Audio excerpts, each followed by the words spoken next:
Salofa Lava, and welcome to the third module of the Pacific Environments Data Portal Learning Package. This module will drive you through the potential of the portal to disseminate your data stories and share across social media platforms. In the previous module, you were introduced to the 3 steps process on how to upload a dataset, the difference between a dataset and a resource, and the importance of the 3 different levels of licensing to allow access to a dataset on the portal. You also learned how to edit or delete a dataset. This new module will teach you how to create, post, and share stories using the portal.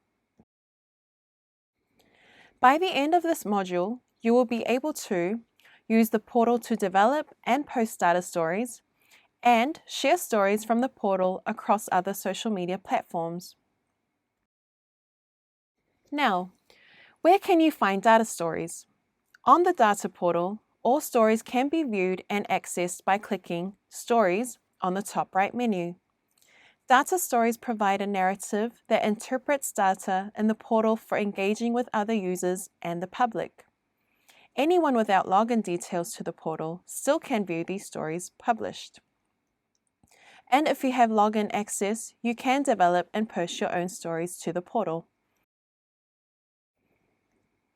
Similar to the process of creating a new dataset, stories can also be created on the portal by first hovering the mouse over the Add Contents menu on the top left corner, and then selecting Data Story from the drop-down menu. Once you select the data story from the menu, the landing page displays the easy 5-step process on how to add a story on the portal. First, the title. This refers to the title of the story you're about to develop.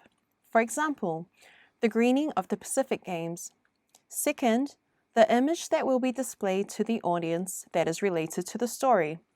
File types allowed are PNG, GIF, and JPEG, and must be less than 32 megabytes.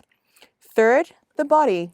This is where you write the content of the story, from the introduction, body, and conclusion.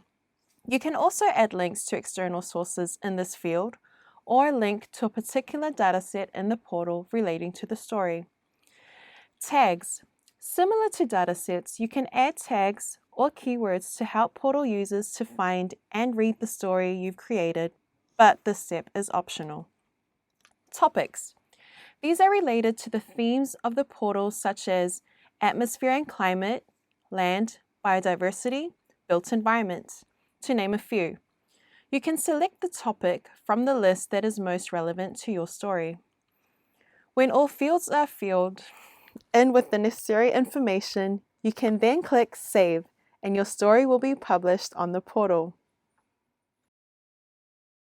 Similar to datasets, stories from the portal can also be reshared to increase public awareness across social media platforms or via email from the portal by clicking the icons on the far left. Resharing of stories is as simple as clicking different social media icons on the far right of the story as shown. In summary, today you learned that the Environment Data Portal not only houses datasets, but it can also be a tool to generate compelling stories that relate to datasets and the environments, and you can also share them with your own audiences. It is that simple. The next video module, you will learn tips and tricks for good data management on the Environment Data Portal. Thank you so much for your attention, and see you on the next module.